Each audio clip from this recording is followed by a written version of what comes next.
Hello mga kaguro! Teacher Kim in Canada here! Welcome back sa aking page kung saan ibinabahagi ko ang life experiences at mga kwento ko bilang gurong Pinoy abroad. Alam niyo ba kung sa Pilipinas, sa zoo lang tayo kadalasang nakakakita ng deer, dito sa Canada, pagkalat-kalat lang sila. Itong video na to, nakuha ko lang habang nakaupo ako sa kusina namin. Pagtingin ko sa labas, ayun siya! Nasa labas lang mismo ng fence namin, chill lang at kumakain ng damo.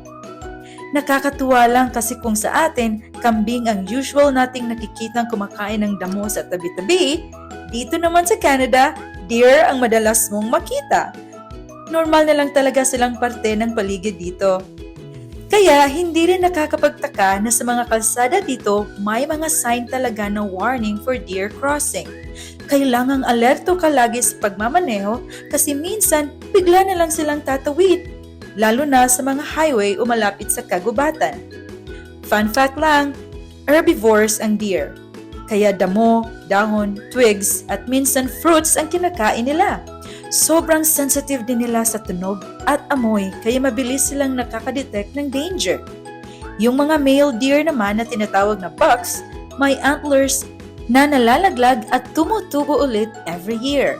Isa talaga ito sa mga simple pero amazing na bagay dito sa Canada. Yung nakaupo ka lang sa kusina tapos may wildlife ka nang nakikita sa labas ng bahay. Kaya instead na kambing ang makita kong kumakain ng dabo, deer ang bumubungad sa akin ngayon. Kung na-enjoy nyo ang video na to at gusto nyo pa ng more kwento tungkol sa buhay dito sa Canada, teaching journey at araw-araw na experiences ko bilang Pinay teacher abroad, don't forget to follow Teacher Kim